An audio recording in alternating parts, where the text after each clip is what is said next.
Okay, so yeah, good morning everyone, and welcome to Ethereum Bangkok 2020.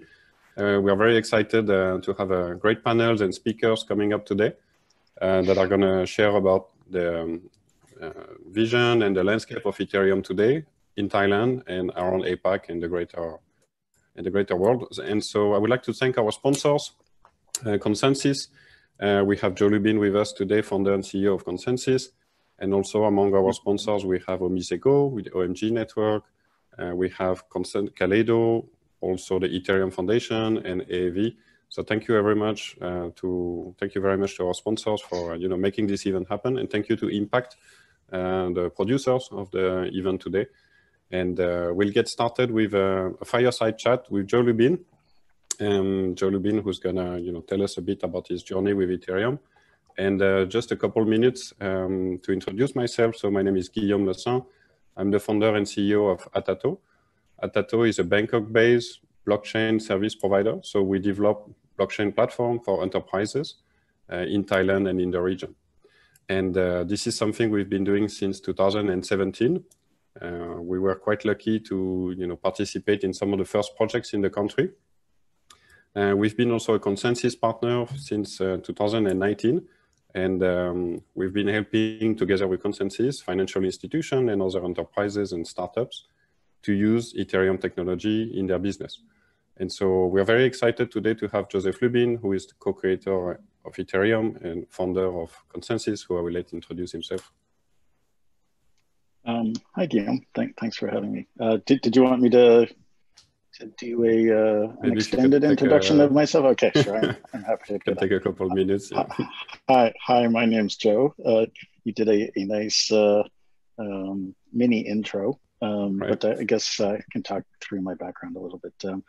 So I'm a technologist, did lots of years of software engineering, did some work in robotics, machine vision, AI, and did a little bit of work in the finance industry. Did some work in cryptography when I was a software engineer. So was part of a project called Identris, where we use public key infrastructure and crypto. And so that set me up, that in conjunction with paying attention to global markets as I moved into the world of finance, set me up to start thinking about finance, the economy, geopolitics, etc., and look around. And as I began to understand things more deeply, I began to get increasingly concerned about how monetary systems were evolving and financial systems were not so well constructed to benefit people and small organizations. And so when blockchain technology came around in 2009, essentially I started paying attention in early 2011 and began to be very excited, where before I was quite concerned about the trajectory of the world, so essentially because we had a shot to build. Sorry, there's a bit of a delay. In 2011, you got involved via Bitcoin, I guess, at that time, or like you so I started maybe through your cryptography friends, or. So I was just reading Slashdot, an internet resource. And so I read the Satoshi paper and just got very excited that I wouldn't necessarily have to rely on centralized structures, politically, economically, that were not serving people well. And we could perhaps, using this new technology, get started in building alternative systems that would pay more attention to benefiting more people. Right. And so, several years later, I was fortunate enough to meet Vitalik Buterin about a month after he wrote the white paper describing Ethereum. I and many people stayed close to the project. Actually, about 4 weeks later, it began to structure itself into, call it the Ethereum project, and then we built the Ethereum Foundation. Right. A year later, we were close to launching version 1 of the platform, public mainnet Ethereum, and that's when I started. Back in 2015, right? Yeah. So 2014. So I met Vitalik January 1st, 2014. All right.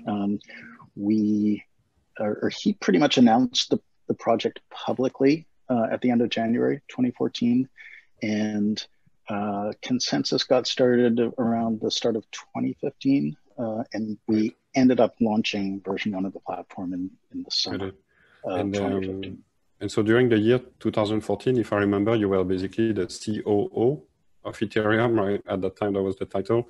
Can you share us what was your involvement with the project before ConsenSys, and how did the idea of starting ConsenSys came about?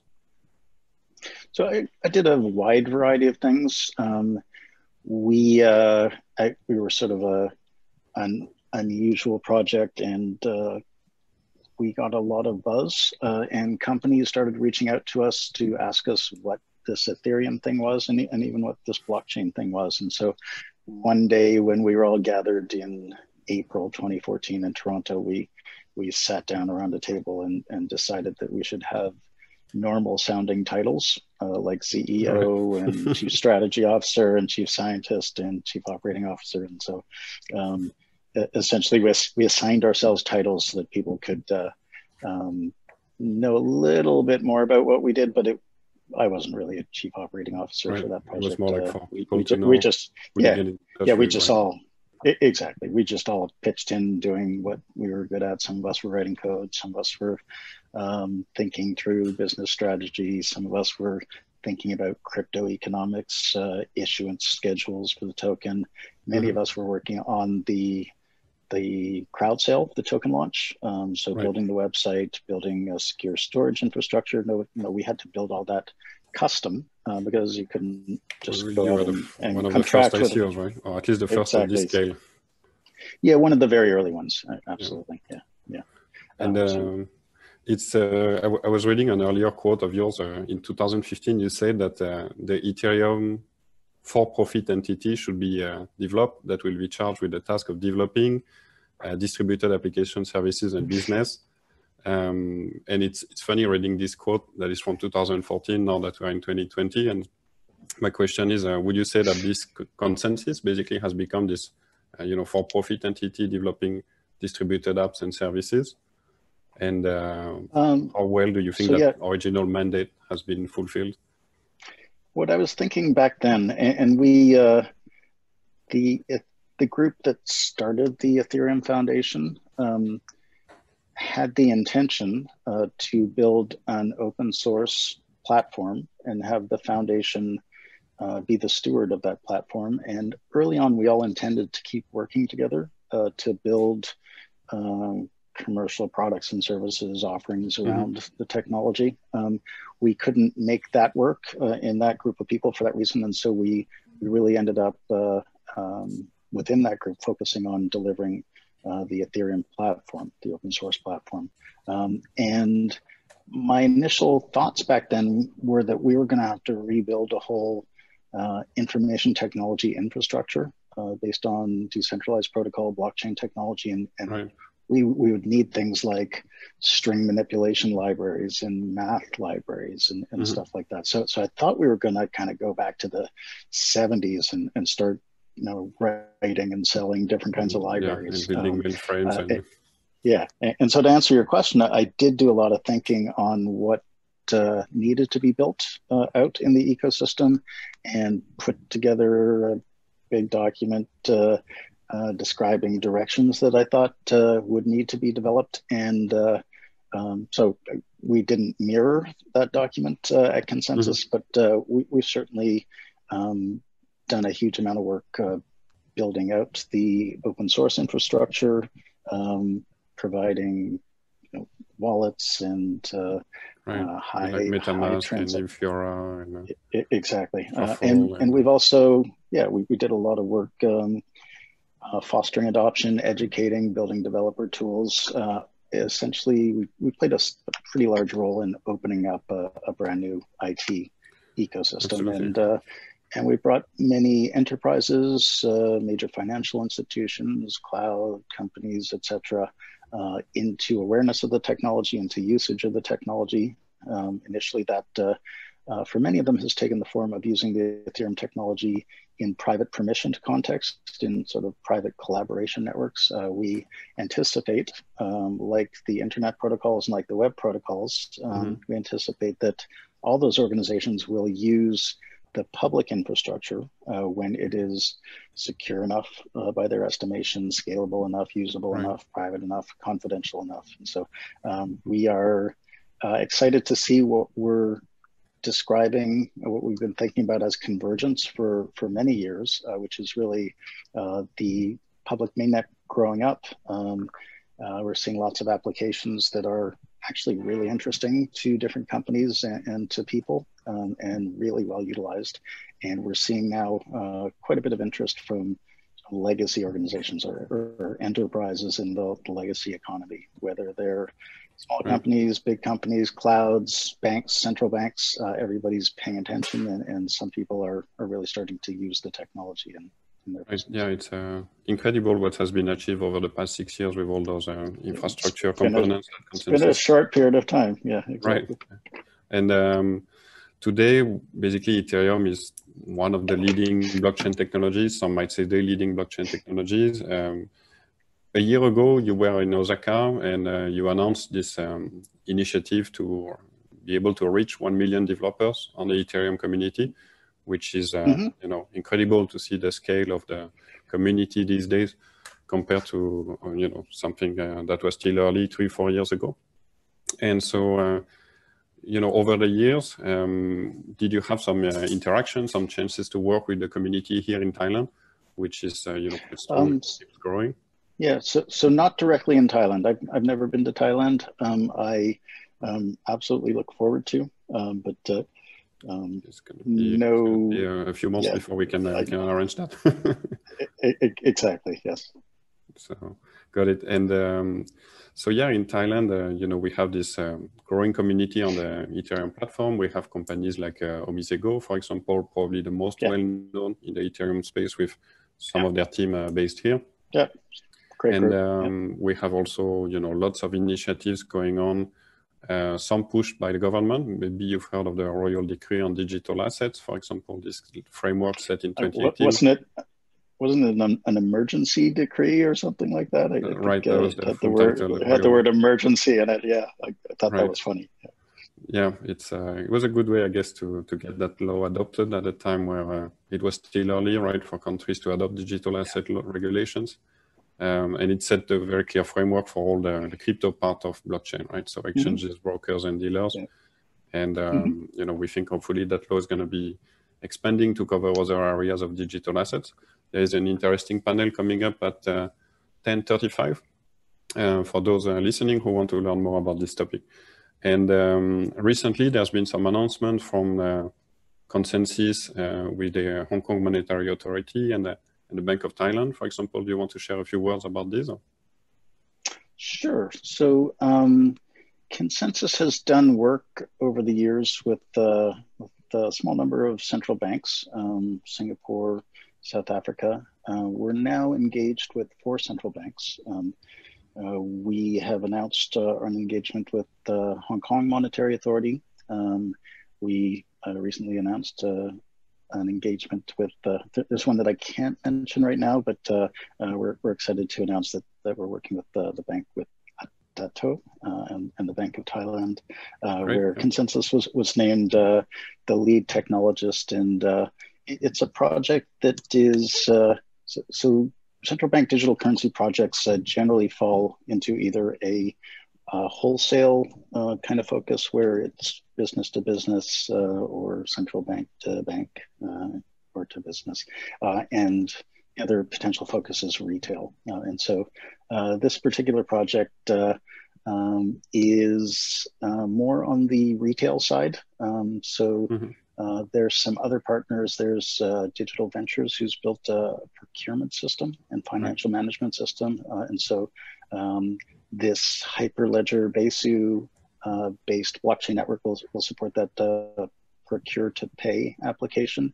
But there are other use cases that will be built out as proofs of concept. So simulation of daily commerce, automation of payments, etc. So we're looking forward to working with you and Digital Venture, the Bank of Thailand. Right. Exactly. Yeah, we're very excited to participate in this project, and it's great, as you said, that the Bank of Thailand is looking at retail CBDC also. There's a couple of questions that are related in the chat, and I should probably mention it as well.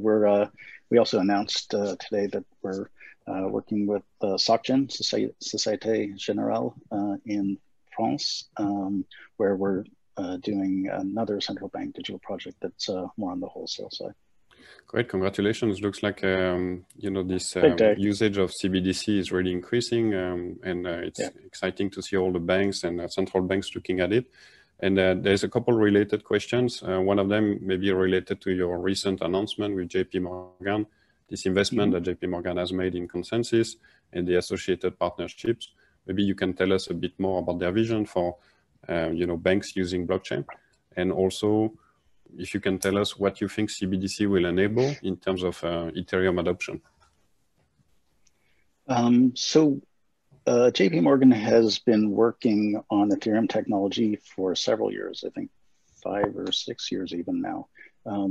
And they early on felt the need to build an enterprise-enabled version of Ethereum so that they could build applications on the Ethereum technology. We worked together with JP Morgan and several other companies, some major companies like financial institutions, some smaller companies, to create something called the Enterprise Ethereum Alliance, which defines specifications for Enterprise Ethereum. And we built a client that has privacy and confidentiality sitting on top of Ethereum technology. And JP Morgan built a client that got great traction, great success in the ecosystem. Quorum, right. And so, Quorum, exactly. So recently, JP Morgan decided to focus more on the application layer and felt that it made sense to essentially hand over the Quorum technology to ConsenSys. They felt that we would be the ideal stewards for that technology. And so we acquired Quorum, and we're now working closely with JP Morgan to essentially align the roadmaps of the Java flavored version of Quorum, which we built, and the Go flavored version of Quorum. And so these two systems will be plug and play interoperable quite soon, will conform to the Enterprise Ethereum specification. And the reason why that's interesting to both ConsenSys and JP Morgan is because JP Morgan is just not configured to be a software company. They want to build applications on the technology, but they found that hundreds of organizations around the world, many of which are working on the Interbank Information Network, for instance, now renamed Link. They brought all these organizations into the usage of the technology, and there isn't a complete solution for Quorum until now, where we're able to provide support, developer tooling, and other kinds of infrastructure, wallet systems, etc. And so JP Morgan is doubling down on the usage of the technology, and we have entered into a multi-year commercial arrangement to support them, and they led an investment round into ConsenSys. Right. So what is the impact on Ethereum technology? It's our thesis that the legacy world of business and this new decentralized protocol way of doing things will converge. So the revolutionaries are busy building out a new trust foundation for the planet and a new digital plumbing layer for the planet. We call it open decentralized finance. It's a whole bunch of financial protocols that you can snap together like Legos. And that financial plumbing layer is going to enable many kinds of businesses to migrate to decentralized protocol technology, just as they migrated to the web. And we see JP Morgan, many other financial institutions, and just many normal businesses when the technology is ready, start to embrace this new, more sound, more fluid, just more immediate way of transacting business. Right, and thanks for the great answer. There is lots to unpack in this, and lots of information. So for those who want to learn more about the EEA, we have a session coming up in 30 minutes with representative from the Ethereum Enterprise Alliance. For those who want to learn more about Quorum, later in the day at 6 p.m. we have another session on Quorum itself. So, for those who want to learn more about the privacy features and the Enterprise Ethereum Alliance and the work they've been doing, please join those sessions. You're going to deep dive on those technologies. And one of the things you mentioned in your answer, Joe, is the fact that you have this sort of Lego tools that enable you to compose some financial services, right? And that's something that arguably has enabled DeFi, decentralized finance, and the rise of all those protocols that talk to one another. And I was wondering if you could tell us a bit more about your vision for where this is going and how having a CBDC built on Ethereum could enable similar innovations in the private sector or retail also. Let me take the second part first. Seeing many financial institutions around the world embrace the Ethereum technology and central banks around the world embrace CBDCs, blockchain, Ethereum flavors of the technology is great validation for what we're doing. Even projects like Facebook's Libra is really good validation. And so whether it's Libra, whether it's decentralized finance, whether it's other applications on public blockchain, whether it's central bank digital currencies, as long as these tokens are able to move across networks, are able to be recognized in wallets, sort of standardized. The largest standard for tokens in the world is currently the ERC20 Ethereum token standard, and that's really caused the massive explosion of tokenization on Ethereum. So as long as wallets can recognize the tokens and exchanges can recognize the tokens and business processes can recognize the tokens, plug in and build an application and do swapping of tokens or pay other businesses in tokens, that's going to be a great thing. So CBDCs, especially ones built on Ethereum, are just really exciting for the potential development of the ecosystem. What was the first part to talk about the money Legos?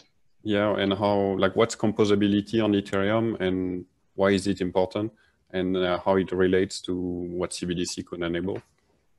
Yeah, so going sort of from first principles, decentralized protocols, if they're massively decentralized, enable us to build more trustworthy systems. They enable us to know exactly what happened and when, because there's so many people watching and the history is immutable. You can't rewrite history. And so that sets up two major characteristics. One is trustworthy collaborative computing. So we can build these collaboration networks. And two, digital scarcity. From digital scarcity, you get digital assets and cryptocurrencies and other kinds of crypto tokens. And so this new trust foundation for the planet is what I was excited about when I read about Bitcoin in 2011. It's going to enable us to build more trustworthy ways of building systems. And on top of that, we need a digital asset settlement layer for the planet. And so that's what we are building. It's a whole bunch of financial protocols that are being built by people, not nation states necessarily, not big banks, but just startups are building lending borrowing systems, insurance systems, equity issuance systems, full life cycle digital asset management systems, prediction market systems, bonds, etc. So it's incredibly exciting to see those built out and to see them built out in a way that's really democratic, and, as you indicated, modular and composable. One can take these systems permissionlessly and wire them together into something more interesting, wire them together into something that creates more yield for somebody who's using these systems. Yield is basically just sort of like interest on a bank account. The innovation, the pace of innovation is just astonishing. So the same way that the web technologies impacted the sharing of information, publishing, creativity, music, etc. We're seeing that now applied to financial elements and financial systems. Right. And yeah, it's interesting you mentioned this analogy with web technologies, which is also built on those open protocols that are, basically standards today that everyone adopts. And you mentioned also the ERC20 standard, probably the most well-known token technology today. And you mentioned also that the idea that tokens can move around between networks, and there is some kind of parallel to draw between, the early days of the internet, where you had this mix of private networks that companies were running, sometimes connected over a public... intranets. Yep. Right. Yeah, exactly. And so I was wondering, what's your take on, many of the projects on enterprise Ethereum, especially being done on private networks, and what do you think Ethereum enables with regards to connecting those private networks that maybe some other technologies do not? So just like in the 90s, where companies liked some of the functionality of the internet and web protocols and built their own systems that were sort of island systems that were private and internal. We've seen many organizations build their own internal corporate systems or build consortium systems, essentially. ConsenSys has participated in quite a lot of that work. Right. Two of the more notable projects are ComGo, Commodities Trade Finance Consortium Network, and Covantis, Commodities Post-Processing Network. And the value there is that there are all these organizations that want to collaborate with one another, sharing the costs for certain things that are not competitive advantages, having value chains, transactions across value chains, business processes across value chains flow much more fluidly, chopping in some cases 99% of the delays and errors that people create when they key in numbers, etc. So a lot of the efficiencies can be gained even if you're working with competitors. So traditionally, companies in consortia didn't trust one another so well, and so it was really hard to build shared information technology infrastructure. And you really didn't know who was going to house the machines, etc. And so this technology has really made that much more viable. That said, the natural evolution of intranet systems was really to figure out what kind of functionality should be inside of your firewall and what kind of functionality should be exposed securely outside of the firewall. And we are seeing early interest, and I anticipate essentially seeing a stampede of systems that are private permission systems, but they're sitting on top of public mainnet blockchains like Ethereum. Right. Yeah, indeed. And it's really great to see how those consortiums enable, still in a private setup, this coordination of business processes. Hey, exactly. So our developer tool suite, Truffle Suite, connects to public mainnet, enables developers in any size organization to sort of set up their own test nets and develop that way. It enables organizations, major financial institutions, to build their applications for their private networks, but you can one-click deploy an application to public mainnet Ethereum, and so we fully expect that's going to be happening quite soon. Great. And maybe a last question before we turn to the questions on the chat. So if you have any question you want to ask Joe, now is the time to put them on the chat.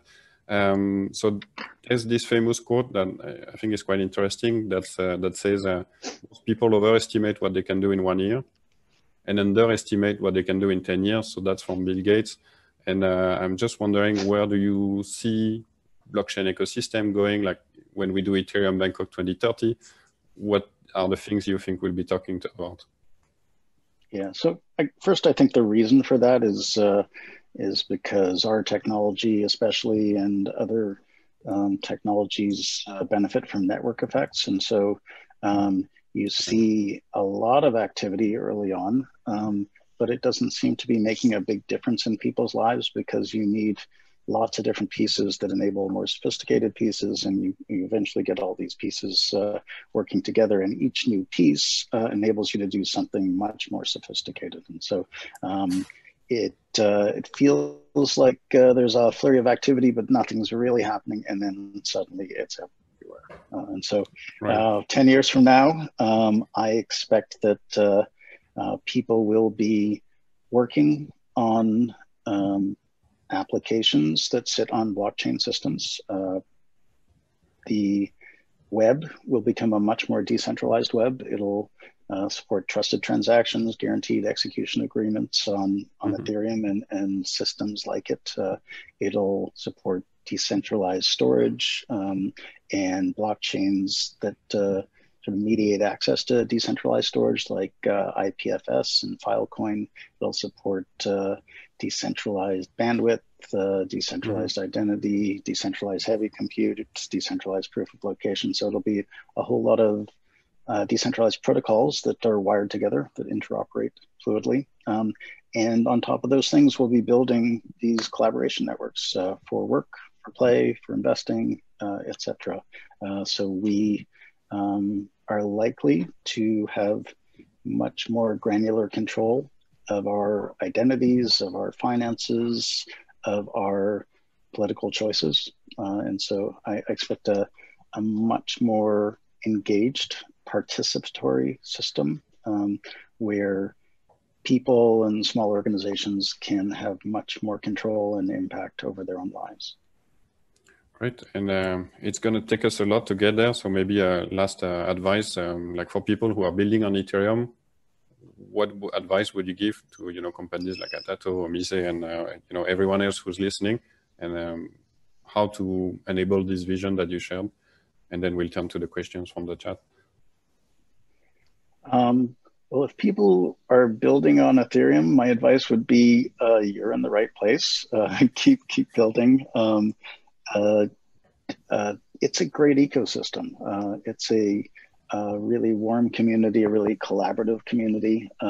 It's a community that cares about the philosophies behind technology. We've seen the Web 2 technologies enable tremendous benefit for the planet over the years, but also outgrow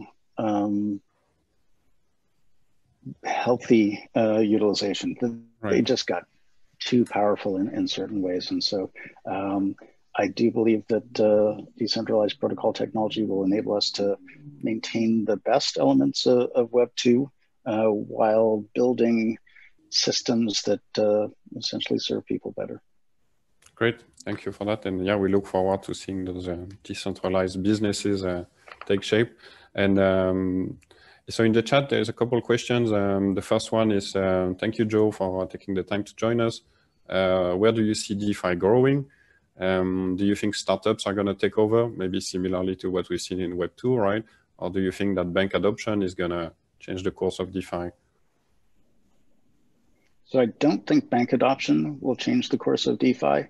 I think DeFi will change the course of the financial industry.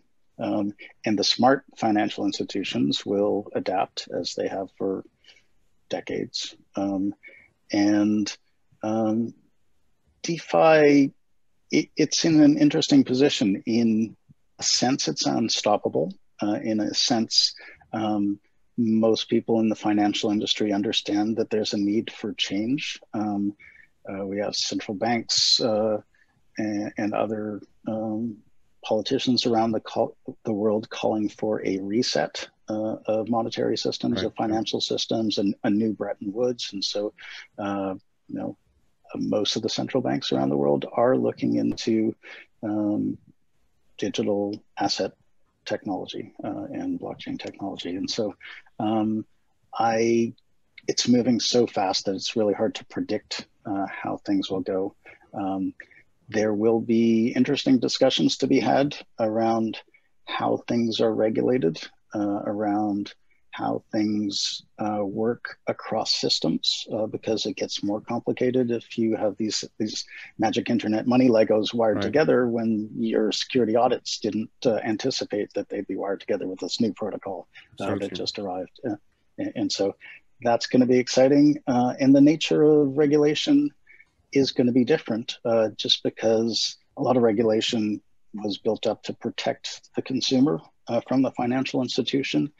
And a lot of that can be done via smart contracts. So if you're not handing over your assets to a financial institution and having them custody those assets, then we don't need regulation in that situation around custodying of assets. And so I believe it's going to take a while to build better systems. There will be lots of complications along the way. That's the way technology evolves. The builders build and the breakers show us how to build better. I'm